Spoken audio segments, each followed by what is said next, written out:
There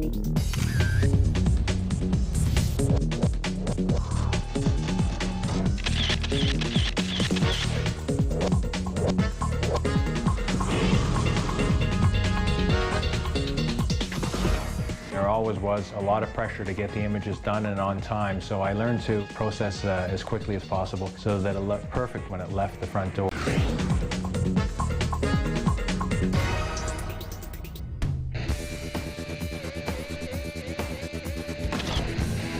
I would call myself an image retoucher. I basically take photographs and I enhance them, retouch them, and I've been doing that for about 25 years.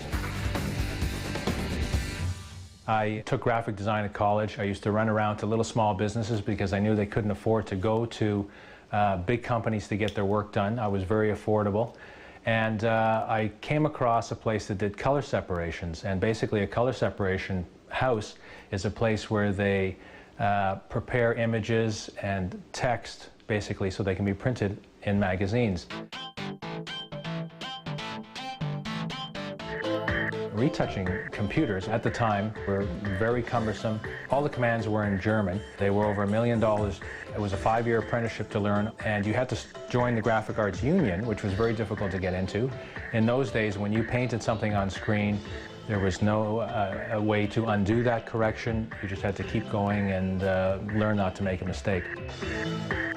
Today you have programs like Photoshop where they have layers, they have a lot of nice functionality on it, and I've been using Photoshop for the last few years.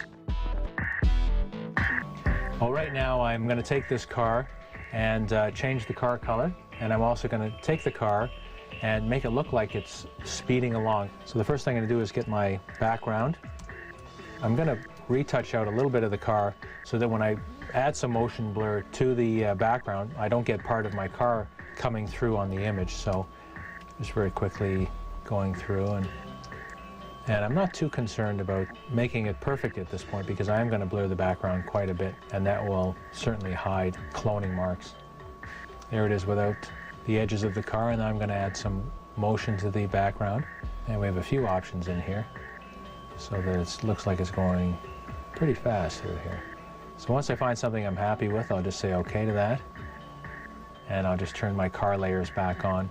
And what I have in here are, I took the wheels and I added some radial blur to the wheels to make it look like they're spinning as well, because in the original car it's just a static image. So that's on a layer. I can turn that on and off. The windows as well, this car doesn't have a driver in it, so the windows I've cropped out the shape of the window, and I've painted the windows in to hide the fact that there isn't a driver in there.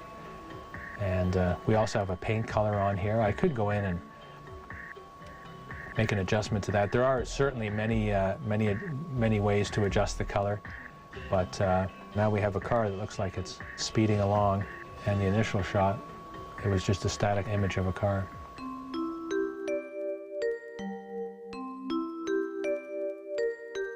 Occasionally I will have some images that are more of a challenge than other ones, but I've always been able to overcome that. Sometimes I'll just take a walk and think, okay, how am I going to do that? Come back, and I always have a way of figuring out something. So I've never been stuck on an image, or I've never had an image that I couldn't get to the point where the client was very happy.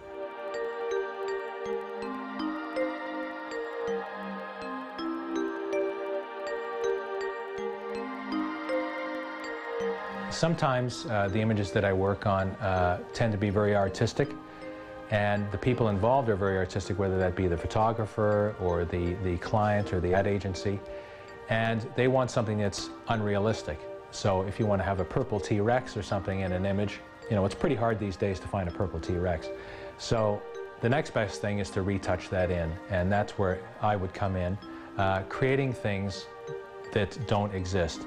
So obviously, I don't think people would have a problem with that, because, you know, how does one collect these images and these bits and pieces to put these artistic pieces together without some form of retouching or digital enhancement or 3D images being brought in? So I think, again, that's a fair way to retouch.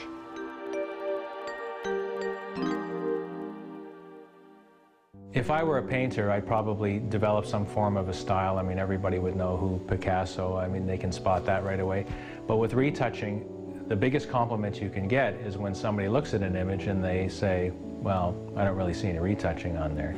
So you know you've done a good job, especially if there was a lot of work that had been done to something. So in terms of me having a particular style, I do pride myself on the fact that I think I'm very good at picking up what people want in their image. Again, you don't want the image to look retouched. If people said, oh, you know, I know that image, that's so-and-so, then I think it would be very obvious that something was retouched. So in terms of having an actual style, I don't believe that I really have a style, but I do believe I'm very good at interpreting what people are looking for and relaying that into an image.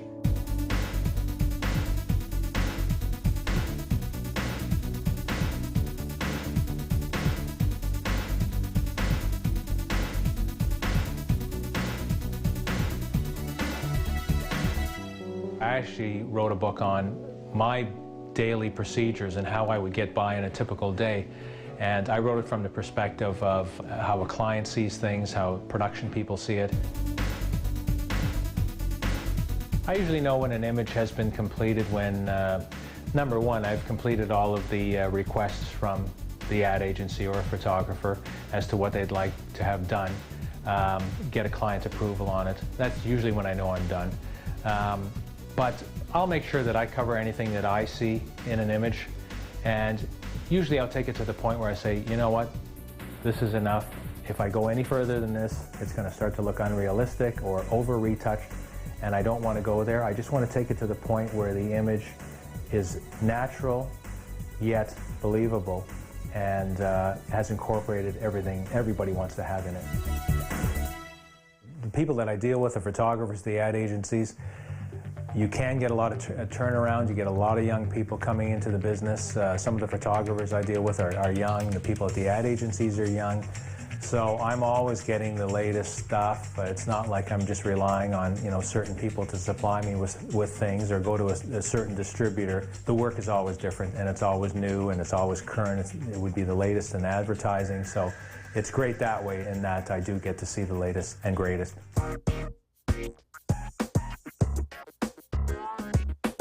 The other reason that I enjoy my job is that I do like creative work.